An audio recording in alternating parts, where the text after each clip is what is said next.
This week on Siskel and Ebert, the Cleaver household moves into the 90s and Leave It to Beaver. Reporter Charlie Sheen and hustler Chris Tucker go on the lam in Money Talks. And scientist Mira Sorvino is threatened by mutated insects in Mimic.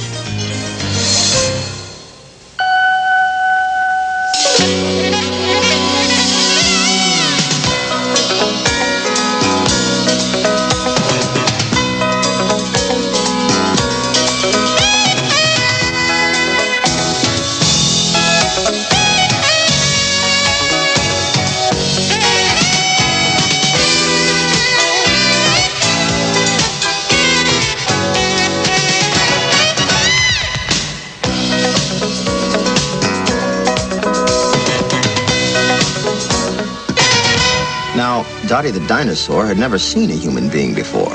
Such a tiny creature who only walks on two legs and eats berries. Dad? Couldn't be much of a hunter, said Dottie. Dad? The Beaver thinks he's too old for bedtime stories, and Leave It to Beaver, one of 5 new movies we'll be reviewing this week on Siskel and Ebert. I'm Gene Siskel of the Chicago Tribune. And I'm Roger Ebert of the Chicago Sun-Times. The new film version of Leave It to Beaver makes a crucial decision, and I think it's the right one, to play it straight and not try to make a parody of the classic TV series in the style of the Brady Bunch. It stars Cameron Finley as Beaver Cleaver, the third grader whose every plan seems doomed to land him in trouble. I got it.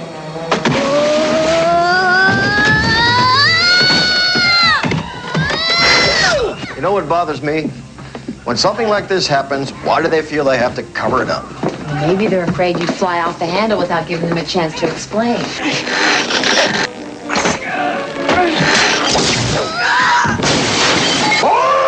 The writing has some real bright spots, and this classroom scene is one of them. Yeah, but everyone calls me Beaver on account of it's my nickname. But you can call me whatever you want, because I don't want to get you mad and have you give me a bad grade. Well, if it's okay with you, I'll just call you Theodore. This summer I got an awesome bike. My brother snuck me into an R-rated movie, and I'm playing football, so I gotta wear a cup. Longtime fans of the series who remember how June Cleaver always looked overdressed for housework may appreciate this scene. You're vacuuming in pearls. You know what that does to me. Stick around. Later, I'll slip into a pair of oven mitts. That's Janine Turner as June Cleaver and Christopher McDonald as her husband, Ward. I was never a student of Leave It to Beaver, and so I came to this movie sort of fresh. I was surprised by how sweet and good-hearted it was and by how likable Cameron Finley is in the tricky title role. The story is not exactly sparkling, and I'm not sure necessarily that it works to have a mean bicycle thief as part of the plot, since he kind of undermines the innocence of everything else, but there were a lot of scenes I really liked. I'm kind of in the middle on this one, but for its innocence and charm, I'm voting thumbs up. And I'm not even close to being in the middle. Really? I didn't care for it at all. I didn't like any of the characters. You didn't? Not any of the actors. Excuse me, none of the actors. Really? Let me tell you, I thought that Janine Turner, who can look so cute, she had so much lipstick. I realize it's 50. Making a point. Yeah, but I mean, it's so much that she didn't even look she's pleasing. got the pearls and everything. The pearls were fine, Roger, but how can you go to a store, you buy them? I'm talking about her makeup. I'm talking about the dad, Ward Cleaver. This character, he looks unhappy. He's a little sinister in some way. No, he didn't. Oh, he did to me. Where His did you face, get... I'm talking about the actor. He The looks like casting a is wrong. completely normal, nice dad. He does not look like a nice dad. Yes, he does. Not There's to me. no problem at all with him. And I didn't even like, here's my most controversial remark in many a week. I didn't even like the casting of the little boy. You didn't like the original? Beaver? No, the original actor. Now, are you who played reviewing him. this movie in contrast to TV or on its own? Roger, believe it or not, like you, I haven't seen the show in 30 years. Good. It wasn't one of my screening lists lately. So you're pure in not liking the kid. I'm pure in not liking it. Well. But again, I didn't think the film had a point of view. I thought it was all over the map. I didn't think it had. I didn't know what it was trying to do. I thought all the scenes were all it was just confused. about the Beaver trying to. It was so unhappy. It's kind of like the same plot as G.I. Jane, in which the Beaver tries to grow up and be self-reliant. No, Roger, it wasn't written as cleanly. It was all over the map, too many characters, a mess. I don't recommend it at all. Next movie, our next film is a violent comedy called Money Talks, with one entertaining character and one crushing bore. Charlie Sheen is the boring one, supposedly playing an L.A. local TV newsman who comes to the rescue of a ticket-scalping hustler who works in a car wash but has been wrongly accused of killing cops. He's played engagingly by Chris Tucker. Shave the beard, lose the earring, and please do something about that hair of yours. What you talking about? My dude is tight. Well, every cop in the city is looking for that tight dude. Whatever, man. Look, I'll hook up the hair, but I ain't touching the earring because I'm still a player. The funniest bit in the movie is a continuing gag that gets rolling when Sheen introduces Tucker to his fiancée, Heather Locklear, who, in my opinion, doesn't act very well in this film. You fat. Fat. Fat. P-H-A-T. Pretty hot and tempting. I'm stunned by your fatness. Jane, you're a lucky man to have such a fat-ass fiancée, man. She fine. The joke blooms when he's introduced to Sheen's future father-in-law, Paul Sorvino, as being the son of Vic Damone and Diane Carroll. Oh, well, you know, I had a lot of friends. Junior Walker Jr., Sammy Davis Jr. Call me all the time. We hang out all the time. And what do you do now, Mr. Damone Jr.? I'm in Sales. retail. Seats. On the stock exchange. Broker? Ticket scalper. But I can get you anything you want if you let me know ahead of time. This is a funny guy. That routine is very funny, but like so many promising action comedies, the last act of this movie degenerates into, you guessed it, non-stop car crashes and shootouts, and boy, we have both complained about that so many times in recent years. That gets old very fast, destroying whatever energy Chris Tucker can muster when Charlie Sheen's illogical character isn't dominating the story. He doesn't in any way, shape, or form look like a TV newsman, and they could have written him that way. Thumbs down for me, reluctantly, on Money Talks. Well, thumbs up for me, but for the same reasons in a way, which is to say Chris Tucker. He's great in this movie. Fun. He has the energy of a young Eddie Murphy. He's very funny. I love the way he talks, the way he does riffs, the way he thinks of things, almost in mid-sentence. He's good. And he's really very amusing. But Charlie Sheen, somebody who made this movie must have at one point or another seen television news and known, for example, that they don't start out by saying, this is Joe Blow standing at the scene of, and then go into, now I'm going to interview this guy. That's not how it's done. And making a judgment on the story that he's just reporting. Yes, editorializing. Even the little nitty-gritty of how a TV newsman works is all wrong, and he is a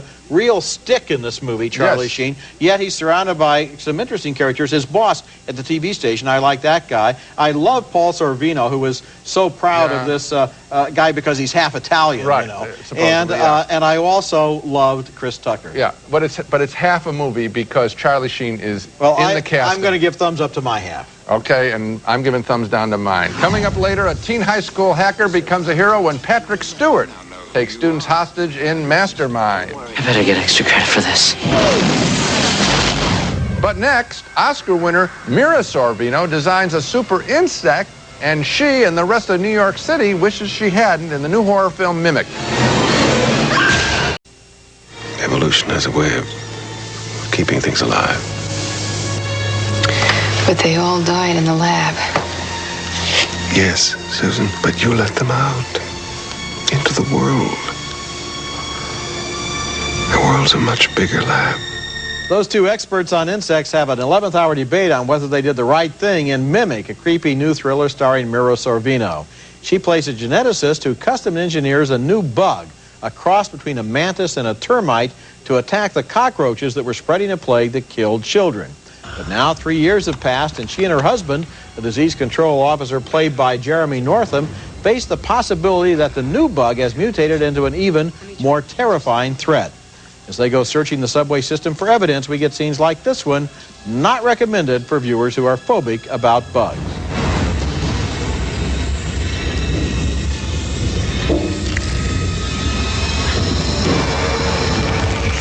What's going on down there underneath the city? It appears that superbugs have mimicked their more dangerous enemy, and that would be man. Do you have the time? Sir, the time?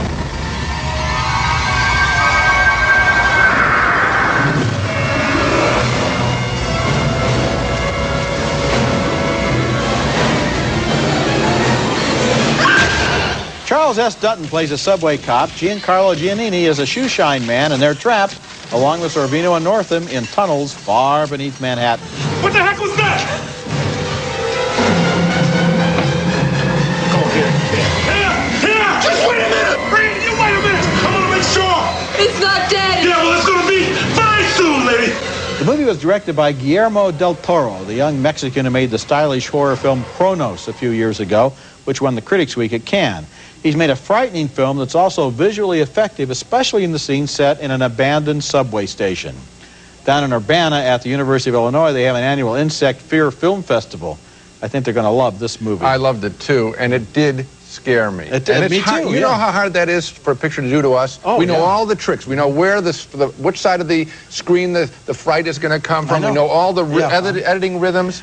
It creates genuine tension. I'm glad to hear you say that, because when he sticks his hand down there, I'm in the theater, I'm like, I don't want him to stick his hand down there. And the bugs themselves are really scary. The other thing is long shots of danger. Yes. That's one that you've seen before, you know, sticking your hand. No, but I'm saying he's created, there's such tension, and it's done probably, if I had to see it again, and maybe I will, music, lighting, that's impressive to me. And the set, that underground abandoned subway station, is a wonderful set. This movie shows how a director can take a genre and reinvent it with a lot of personal style. And this is really big-time filmmaking. I assume that Hollywood will, pardon the pun, swarm over this guy to get him to do more pictures, because he has got a real original sense of style. And he's I think he's only 32 years old. To find Mira Sorvino in this, you wonder, you know, is she cashing a paycheck after an Oscar? Well, she must have been drawn to a good story. She certainly got hooked up with a good director. She got the right movie, you're right. Yeah, she did. Coming up next, Patrick Stewart, again as a villain. He was one in Conspiracy Theory, and now he's another one in Masterminds.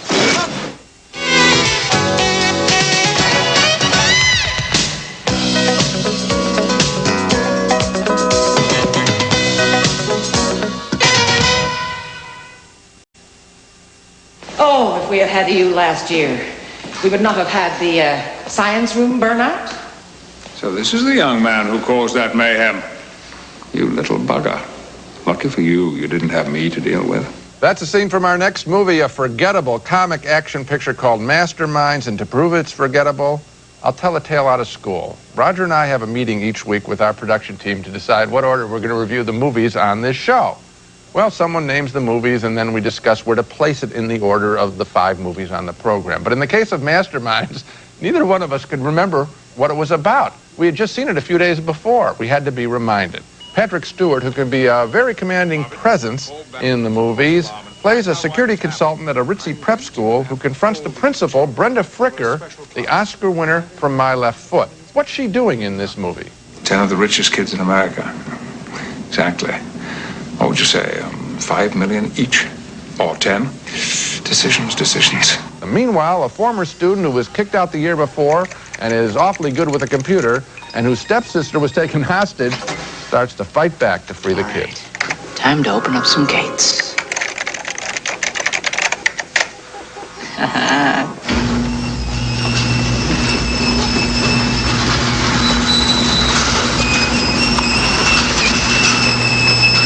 So we have a bit of a problem here. One of the problems with the movie Masterminds is that the kid, the hero, is a complete bore. And the only way to sustain interest is to root for Patrick Stewart to win, even with his lame dune buggy race here. Give me your hand. No! Pull us up! Come on, reach! Ozzy, slip me! Hurry up! Pull us up! Masterminds is all over the map. No sense of consistent tone or style. That's why it's so forgettable.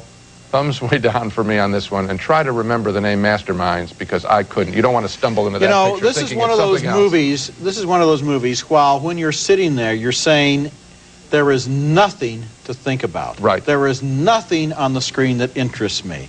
In a way, it's as if, you know how protons can kind of go through lead and not hit anything? This movie went through my mind and didn't hit anything. I'll pass the obvious joke. Yeah, I'm sure you will, because it went through your mind too. Okay. This movie is vacuous. This is air. This is vacuum. This is nothing. This is a complete waste of time. And this is the time when we know we have one of the great jobs of all time, but this is when it's rough, because you're being robbed of your life. 2 hours, gone forever. Gone forever. When we come back, a visually splendid fable from the Middle East named Gabbeh.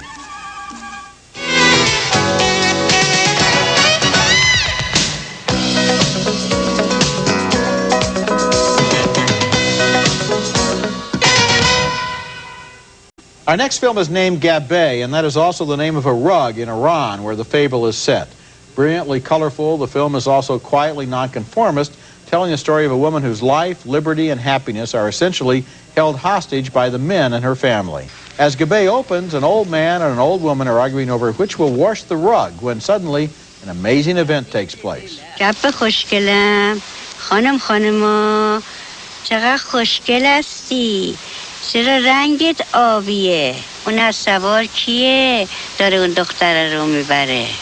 اقلا بگو تو رو کی بافته؟ ماشاءالله مثل ماه شب 14. That's the woman pictured on the rug, and she tells them her story. In particular, she remembers the man she loved who followed her nomadic family from one desert camp to another.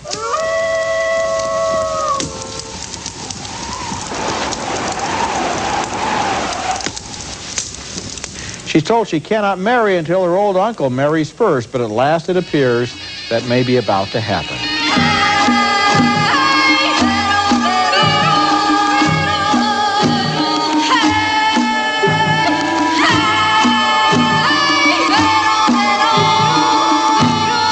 But even then, she's not free to follow her dreams.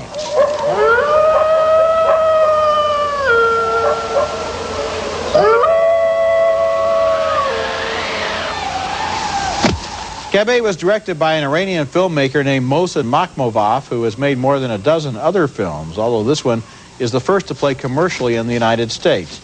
He uses magic realism and brilliant, brilliant colors to tell a simple fable, although the implications of that fable may not be so simple in a country where women are discouraged from wearing any of those bright colors. The story is quietly eloquent, and the visuals in the film are lush and vibrant. I enjoyed it. It's truly beautiful. I'm a sucker for pictures where they show an image, whether it's in a rug or on a wall or a picture, and then later in the picture, it's a great device. You come back, and now you understand why it was placed there and what it means, something that your eye would pass over. It seems to work so often. It's beautifully told here, and in a country where there's so much violence associated, we associate so much violence with it. Here's a story that has a very major human connection to it. Very ancient and very peaceful. And you know, I love the basic colors. You remember that Chinese film about the people who were dyeing the fabrics and hanging them up, and we got judo. We got the reds and the greens and the fabric, the actual and it's the colors. same in this film, where you can almost feel the texture of that. It's a bold and colorful visual approach. It's really nice. Terrific. Coming up next, our video pick of the week, one of this year's funniest films, and the odds are you missed it in theaters. I have found here in Blaine a gold mine of talent.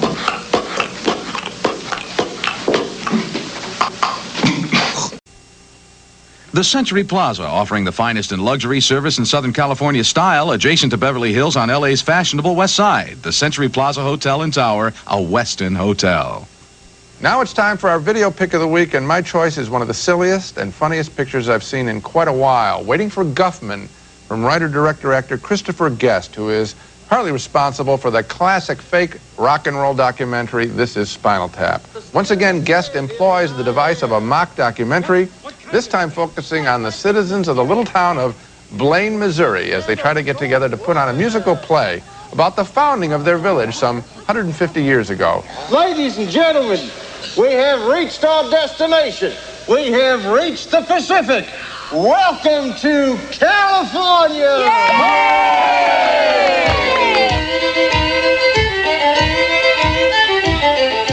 Grab your fella by the hand.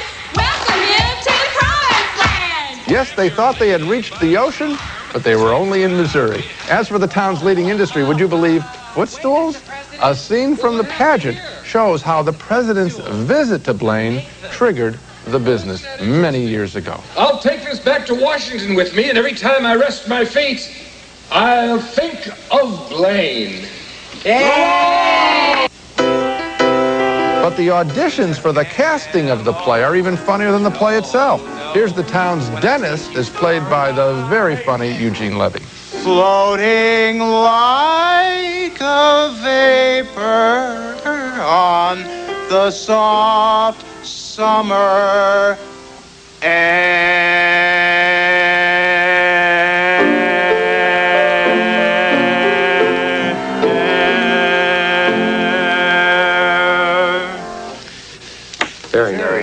That was very good. Waiting for Guffman, just out on home video, my video pick of the week. A strong recommendation. Now let's recap the movies we reviewed on this show. We split big time on the big screen version of Leave It to Beaver. I thought it was a miserable adaptation with no charm at all and a lot of bad casting. Roger, however, thought that playing it straight was the way to go with this material. He votes thumbs up.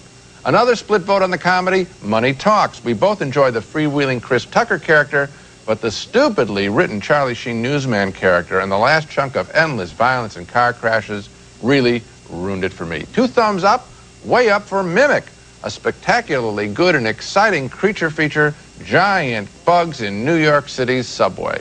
2 thumbs down for Masterminds, a vacuous, empty-headed picture about school children up for ransom.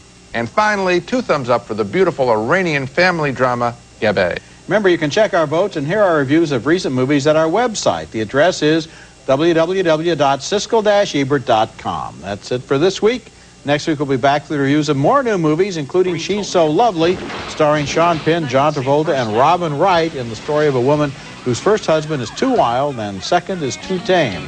Also, Excess Baggage, starring Alicia Silverstone, as a girl whose troubles only start when she arranges her own kidnapping. That's next week, and until then, the balcony is closed.